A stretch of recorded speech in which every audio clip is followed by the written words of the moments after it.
Boa noite a todos. Que a paz do Senhor esteja em nossos corações. Certa vez, em uma pequena vila, um lugarejo, havia uma moça muito bela, de uma beleza singular. Uma beleza assim, curvas perfeitas, cabelo alinhado, um rosto angelical. E essa moça, nessa cidadezinha, ainda contava com outro predicativo. Ela não envelhecia. Entrava ano e saía ano, e ela continuava com a mesma jovialidade. Além de ser bela, não envelhecer, ela também ainda era dotada de uma outra qualidade singular. Ela era portadora de uma inteligência única. Ela sabia de tudo, das ciências, da vida, dos sentimentos. Ela era dotada de uma cultura infinita. E para fechar, ela ainda era de um bom coração. Ela estava sempre querendo ajudar. Sempre estava ali, seus atributos, sua inteligência, sua cultura estava ao serviço de todos, gratuitamente. Aquele coração aberto, sempre aquela boa vontade para auxiliar. Mas diante de tudo isso, por incrível que pareça, a sua presença não era bem quista na comunidade. As pessoas a olhavam com inveja, com desdém. Sua presença era sempre ignorada, posta de lado. Para que não dizer assim, sua presença ela era ingrata. E ela sempre nas festividades era sempre escorraçada, sempre colocava de lado. Ninguém queria conversar com ela. Quando em um certo final de tarde, caminhando pela praça, chegando numa ponte, num riozinho, ela é extremamente triste, reflexiva, não sabia o que fazer, como proceder, onde estava o equívoco. Veio em seu socorro uma senhora, já mais amadurecida, tão inteligente quanto, que também não envelhecia, passava anos, décadas. Essa senhora também continuava com essa jovialidade, mas ela tinha muito mais experiência. E chegando para a moça, minha filha, por que você está assim? Ninguém me aceita, eu sou desprezada. E narrou todos os impropérios que ela havia recebido daquela cidadezinha, daqueles habitantes. Mas minha filha, já sei o que você precisa. Vamos para minha casa, vou te doar algumas roupas minhas, porque você ainda anda tão mal vestida. Vou te levar para um salão, as mulheres aqui sabem muito bem, eu tenho filha, esposa e minha filha, aquela coisa, pai, tem um aniversário para ir, vestido, tenho que comprar um vestido novo. Eu estava na loja agora comprando vestido, meu Deus, experimenta outro. Calma, pai, já vou achar. Tá, minha filha, achou o vestido, a festa está resolvida. E foi assim, deu um banho de loja, num português mais simples, mais nosso, deu aquele upgrade, aquele up. E a partir desse momento, depois dessa repaginada, essa moça, essa jovem, bela, inteligente, que não envelhecia, que tinha um bom coração, passou a ter trânsito livre, não só na comunidade, mas em todo lugarejo. Começou a ter trânsito livre no coração de todos os habitantes daquela pequena cidadezinha e de outras. Seus conhecimentos, sua inteligência passou a ser não só notada, mas usufruída por todos os necessitados que compareciam perante a sua presença. E assim foi que essa jovem, que nunca envelhece, que tem aquela sabedoria singular, que sempre está à disposição para nos auxiliar, quando nós assim o desejamos, são os conhecimentos espirituais. São aquelas verdades incomensuráveis que estão sempre ao nosso dispor. Mas muitas vezes essas verdades entram em conflito com a nossa pequenez moral, com as nossas cristalizações mentais. Então essas verdades precisam ser repaginadas, precisam ser moldadas através de parábolas. Então essa senhora amadurecida, que deu uma outra roupagem aos conhecimentos espirituais, às verdades espirituais, para que elas não nos ofendam com a nossa pequenez, são as parábolas. Jesus, nosso mestre incomensurável, que esteve entre nós aqui, eu peço licença para pensar um pouquinho da fala do meu amigo que me antecedeu, no livro A Caminho da Luz. Recomendo a leitura dos irmãos. Poderemos entender um pouquinho de quem é o Mestre Jesus. Segundo Emmanuel, fazendo um parênteses na nossa conversa, há mais de 5, 6 bilhões de anos atrás, houve o quê? A explosão do Sol.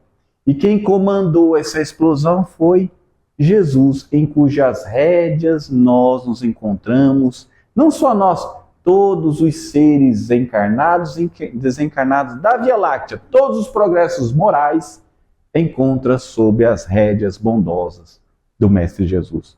Mas o interessante é que Jesus já era Jesus naquela época. 6 bilhões, 6... Jesus já era Jesus. Vejam a grandiosidade do Mestre Jesus. E ele esteve entre nós. Seu apostolado foi alguns anos, 3 ou 4. E ele deixou o quê? Verdades, conselhos, não só para nós encarnados atualmente, mas nós, espíritos imortais.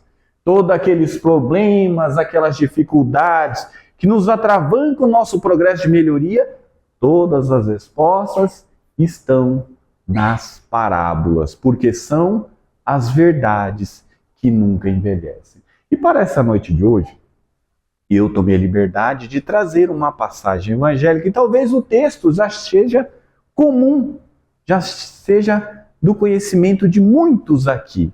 Está no Evangelho de São Mateus, capítulo 13, versículo 24 a 30. E disse Jesus em parábolas que o reino dos céus é semelhante a um homem que semeou uma boa semente no campo e dormindo, porém, os homens, veio o inimigo e jogou uma semente ruim, chegou o joio. E no outro dia os servos chegaram: Senhor, não semeaste tu a boa semente? Como que nasceu o joio? Como que está a brotar joio? Ao que o semeador responde: foram os inimigos que o semearam. Senhor, gostaria que, quando o Senhor fosse embora, nós arrancássemos o joio? Não, não façam isso, porque ao arrancar o joio poderás desenraizar também o trigo. Deixai que ambos cresçam juntos, para que por ocasião da colheita da ceifa, o joio seja colhido, atado em feixes e queimado, e o trigo reunidos no meu celeiro. Então vejam que Jesus precisava passar as verdades de uma forma sutil, para que não nos desagradassem, para que não nos afugentassem. Num português mais nosso, muitas vezes, quando nós observamos um parente, um ente querido, militando em erro, a gente, meu Deus, eu falo ou eu não falo? Como é que eu vou falar sem ofender? Como é que eu vou ser sincero de coração sem perder a amizade, sem perder o respeito ou sem entrar em conflito? Ou pior, muitas vezes nós estamos do outro lado da moeda. A pessoa vem com aquele conselho maravilhoso. Mas o que você tem a ver com a minha vida? Por que você vem falar isso? Eu te perguntei alguma coisa, muitas vezes a gente está tão em erro. Nosso pensamento está tão em desalinho que nós não conseguimos enxergar a grandiosidade de ter irmãos com um padrão moral um pouco além de nós. Mas por misericórdia nascemos e temos um contato, uma amizade. Nosso desalinho muitas vezes não nos deixa perceber isso. A verdade. Mas Jesus, pensando nisso, pensando nas nossas sucessivas reencarnações, trouxe-nos um conselho. E guardada a nossa reduzida capacidade de interpretação, nossa moralidade baixa, vamos pôr nesses termos, tentaremos, à luz da doutrina espírita, abrir essa verdade, para que no coração de cada um de nós, a reflexão é interna agora, nós possamos compreender melhor. Então Jesus começa a passagem, o reino de Deus ou o reino dos céus, dependendo da tradução, é semelhante. O que é reino de Deus, o que é reino dos céus? Eu poderia trazer aqui o que eu acho, o que eu penso. Mas nós estamos aqui num centro espírita, então eu vou pedir licença para nós conversarmos com uma inteligência mais superior aqui a nossa. Porque quando nós entramos em contato através de um texto, de um livro, nós lemos, abrimos um livro, aquela inteligência passa a conversar conosco. E o nosso padrão de moralidade, então em desalinho, passa a se alinhar, a se afinar. Uma lei da física totalmente natural. As ondas, as emanações mentais nossas entram em comunhão de ideal com aquela inteligência. Então, Humberto de Campos, no livro Boa Nova, relata um episódio de Jesus. Eu preciso relatar esse episódio para nós extrairmos importantes conceitos. Dizia Humberto de Campos que, sentado como se fosse um peregrino, nas adjacências, em volta do templo, Jesus foi notado por um grupo de sacerdotes, pensadores ociosos, que se sentiram atraídos pelos seus traços e formosura e originalidade, pelo seu olhar lúcido e profundo. Alguns deles se afastaram, sem maior interesse, mas Hanan, que seria mais tarde o juiz inclemente da sua causa, foi aquele que condenou Jesus, aproximando-se do desconhecido, disse com orgulho: Galileu, o que fazes na cidade? Passo em Jerusalém buscando a fundação do reino de Deus.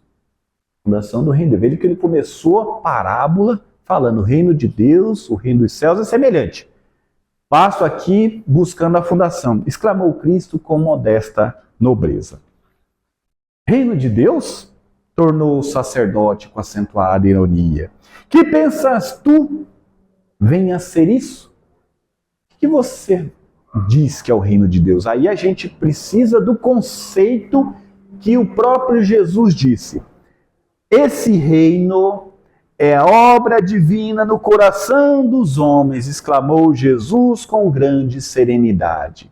Então nós devemos extrair aquele conceito que reino de Deus é um local físico, algo separado, algo somente para pessoas, com todo o respeito falando, que seguem a doutrina espírita, algo de pessoas que seguem somente o batismo ou o catolicismo, não.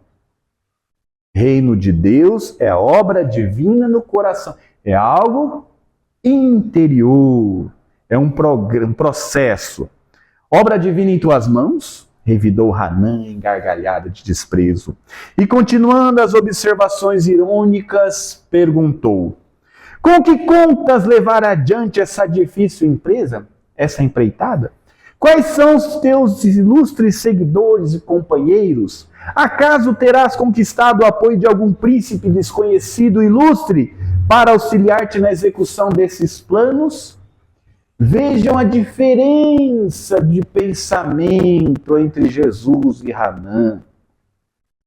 Ele estava entorpecido pelo materialismo, pelo cargo de sacerdote, pelo posto, extremamente apegado à matéria. Meus companheiros hão chegar de todos os lugares, respondeu Jesus humildemente. Sim, observou Hanã, os ignorantes e os tolos estão em toda parte. Certamente este representará o material para a tua edificação. Entretanto, propões realizar obra divina? Já conheceste alguma estátua modelada em fragmentos de lama? Galileu, olha para você. Você é pobre. Você não tem uma pedra para reclinar a cabeça. Quem é você para falar isso? Português mais simples, mais nosso, aquele olhar de desprezo, aquela soberba entorpecida. Sacerdote, replicou Hanã, nenhum mármore existe mais puro e mais formoso do que o sentimento. Então Jesus trabalha o sentimento. Nenhum cinzel é aquela ferramenta, aquele prego grande que os artesãos usam para talhar a pedra. Nenhum cinzel é superior à boa vontade. Veja que às vezes os benfeitores precisam de boa vontade para seguir com a gente, né? Mas nós somos teimosos, rancinzas, né? Aquele pensamento torto, né? Mas sempre aquela boa vontade. Impressionado com a resposta firme, o famoso juiz interrogou: conheces Roma, Atenas? Conheço o amor e a verdade. Tem ciências dos códigos provinciais das leis do templo? Inquiriu Hanã. Sei qual é a vontade de meu Pai que estás no céu, respondeu Jesus brandamente. E o sacerdote o contemplou, irritado. Dirigindo-lhe um sorriso de profundo desprezo, demandou para a Torre Antônia. A Torre Antônia foi onde Jesus foi julgado posteriormente, em uma atitude orgulhosa e arrogante. Então, desse texto de Humberto de Campos, nós podemos perceber que o reino de Deus, o reino dos céus, então Jesus está falando do quê? A construção do reino de Deus em nosso próprio coração. E Jesus, como disse aqui no texto, não está sozinho. Há uma pleiade de trabalhadores, de espíritos, em comunhão de ideal, em comunhão fraterna, nesse apostolado. E vejam que Jesus o que? Trabalha o sentimento. Não é algo único, é um processo de crescimento. Por que nós falamos que é um processo, que não é algo de inopino? Porque, segundo Humberto de Campos, o cinzel, a ferramenta, é a boa vontade. Se falou em boa vontade, não é de uma hora para outra. É demorado. Vai e volta. Então, Jesus observa, voltando à parábola, então Jesus fala que a construção do reino de Deus no coração humano é semelhante a um homem que semeou uma semente. Quem que é esse homem? Quem que é esse semeador? É Jesus. Nosso amigo, nosso irmão mais velho, superior, que esteve entre nós, que vive o amor em sua total plenitude, é o semeador. Não só Jesus, mas todos aqueles irmãos que seguem o seu ideal são os semeadores. E o que seria esse solo onde foi semeado essa semente? O solo é o que? É o nosso sentimento, é o coração humano, é a nossa própria razão. Então, nessa encarnação, na encarnação anterior, nas outras encarnações, nós estamos sempre o quê? Sendo semeados, sempre estamos recebendo conhecimentos de moralidade, sendo conduzido para lá e para cá, através desse semeador que semeou o quê? A boa semente. Mas vejam que na passagem também nós observamos uma outra figura de linguagem. Dormindo, veio o inimigo. O que seria dormindo? Quando nós temos o nosso plano reencarnatório, nós nos comprometemos muitas vezes para esta ou aquela dificuldade, a auxiliar este ou aquele irmão, a solucionar esse ou aquele equívoco. Nós nos comprometemos com a espiritualidade superior. Mas por razões de somenos importância, mergulhados na matéria, assim como o nosso amigo aqui, nosso protagonista Hanan, aqui, mergulhados na matéria, muitas vezes nós dormimos para os valores espirituais. Eu não vou mais naquele centro.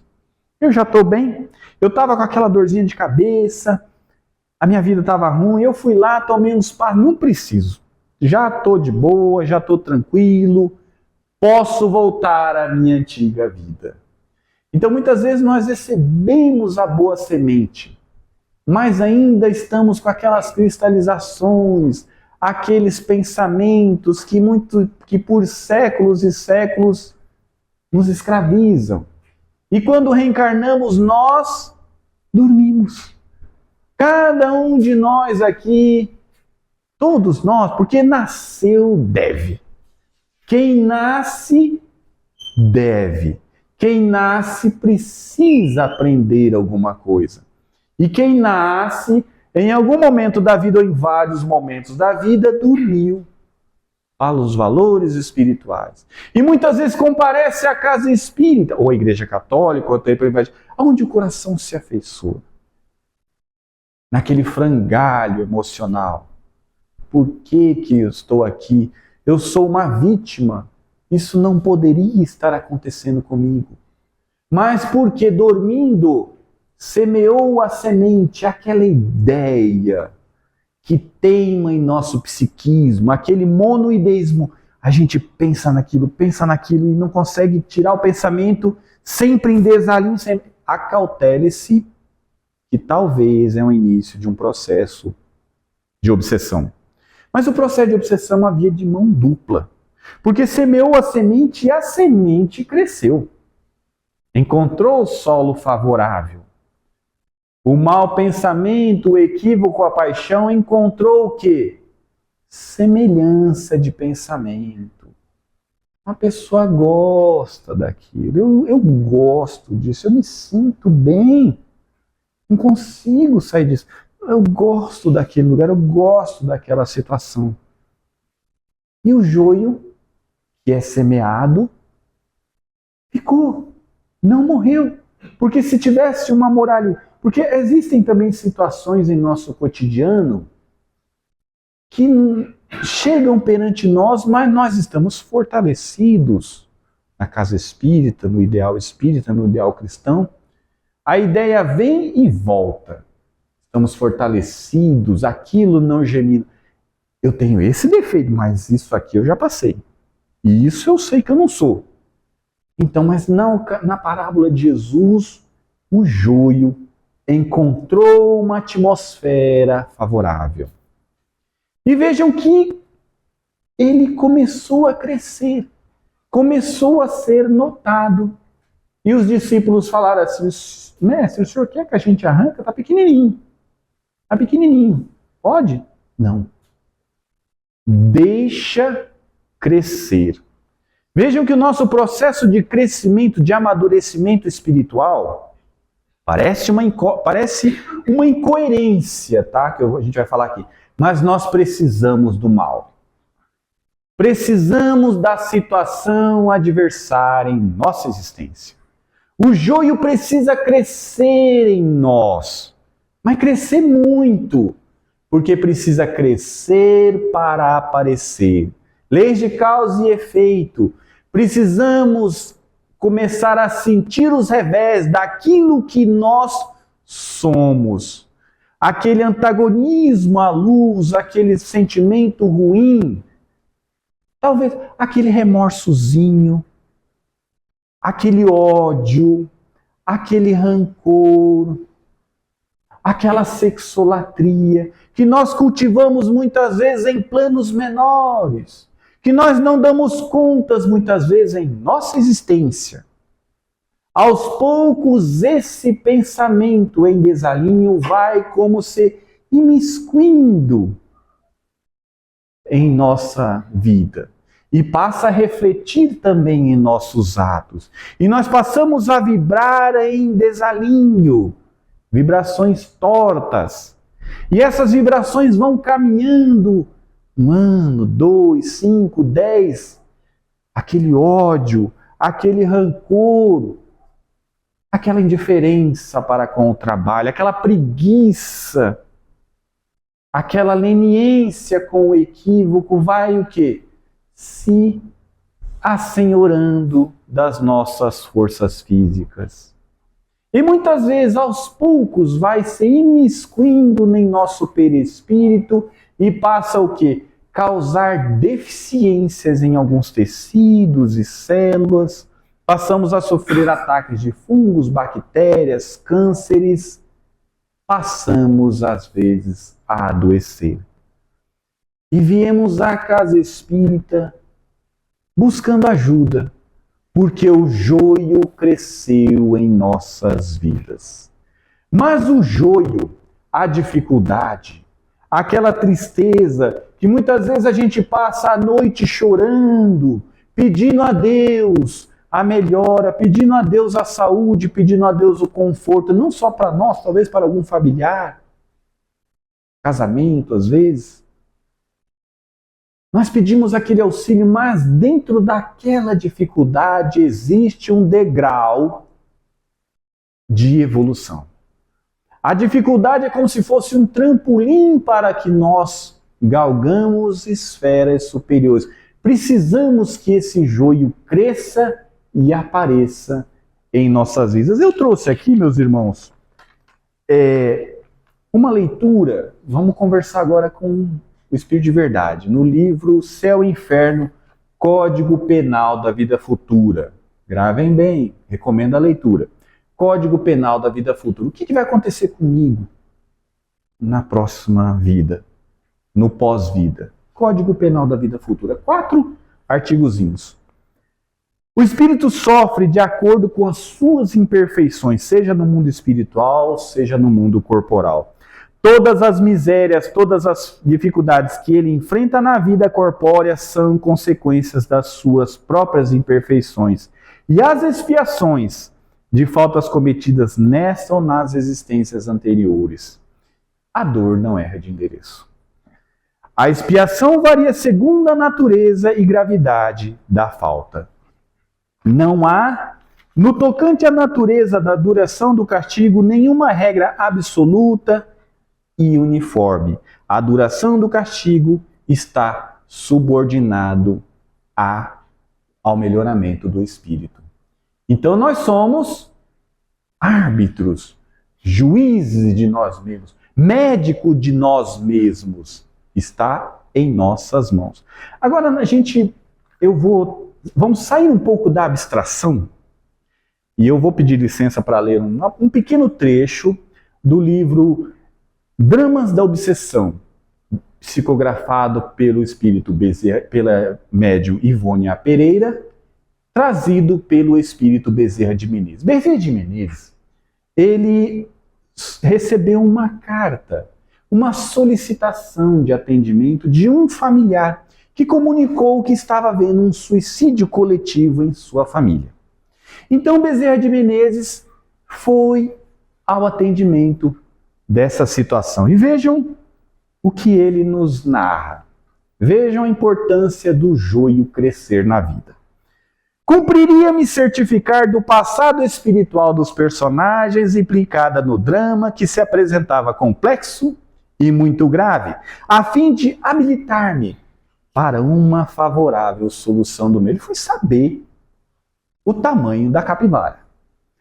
Deliberamos então recorrer ao guardião hierárquico de Leonel, que é o personagem aqui, certo de que, por mais desgraçado e revel que seja a individualidade, sempre será exato que contará com fiéis amigos do plano invisível pronto a beneficiá-lo e assisti-lo, desde que ele próprio consinta em se auxiliar através da boa vontade progredir. Por mais mal que você seja, sempre tem alguém rezando por você. Mas a pessoa precisa querer sentir a luz. Prontificou-se ao relatório solicitado, venerando o mentor espiritual e bondosamente, qual emérito professor de uma cátedra elucidativa, de uma escola, foi dizendo em prelúdio as narrações que viriam a seguir. Puxou a ficha espiritual do Leonel. O que é que esse camarada tem?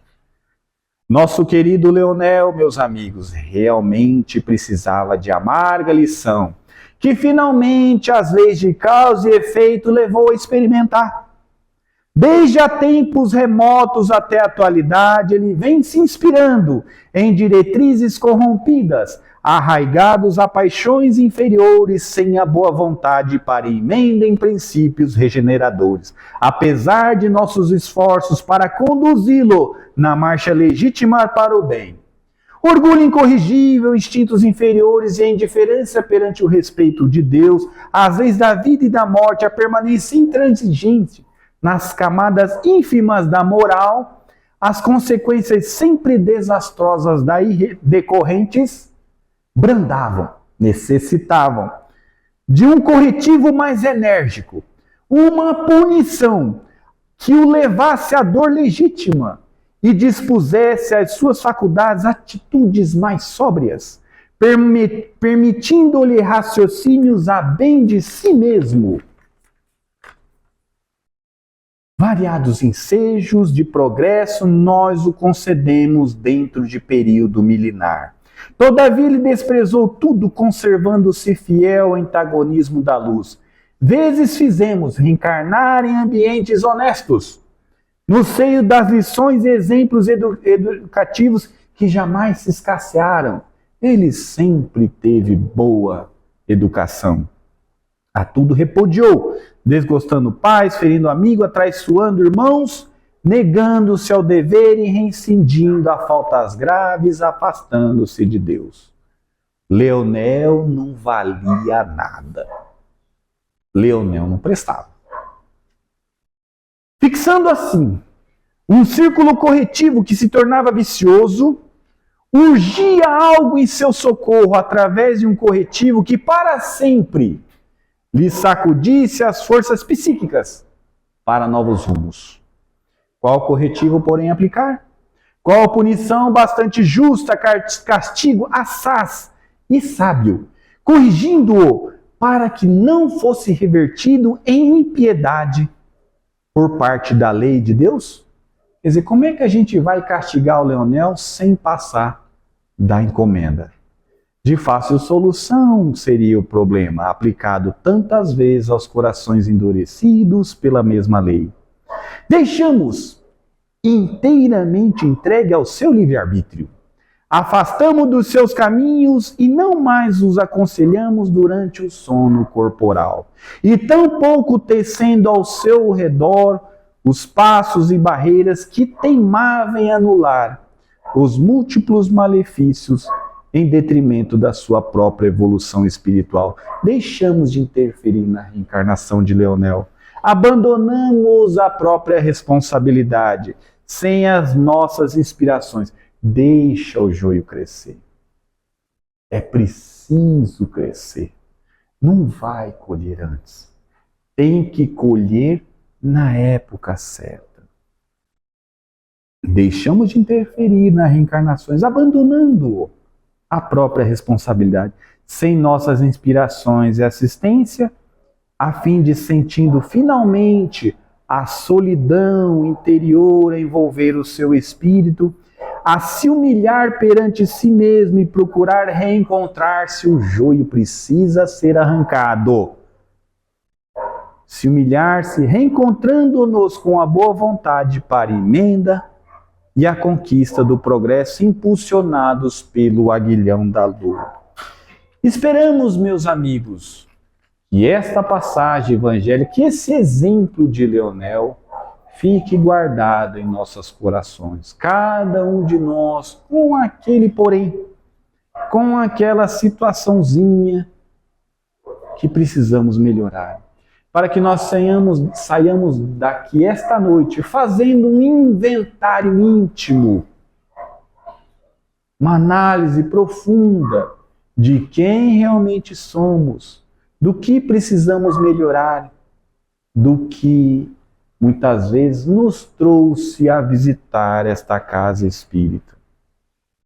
Essa postagem reflexiva e também que todos nós, após esse exame de consciência, após identificar aquela situação psicológica e íntima que nos desfavorece, passamos para a segunda parte, que é termos a vontade e a coragem de abster-se ou de praticar algo em nosso benefício. Que Jesus nos abençoe a todos, que o joio e o trigo vão nos acompanhar durante as nossas sucessivas reencarnações, lembrando sempre que Jesus está conosco, assim como os seus trabalhadores, seus amigos, e cabe a nós a tarefa intransferível, individual, de extrair o joio das nossas vidas. Porque o trigo, aquilo que nós já alcançamos, a nossa moralidade, o nosso bom entendimento, isso é que falará por nós, a bem de nós, na nossa vida espiritual, quando nós passarmos para a nossa verdadeira pátria. Que Jesus nos abençoe hoje e sempre. Muito obrigado pelo convite. Desculpe passar um pouquinho do horário, mas a lição, a história, era por demais preciosa para ser ignorada. Agradeço a todos.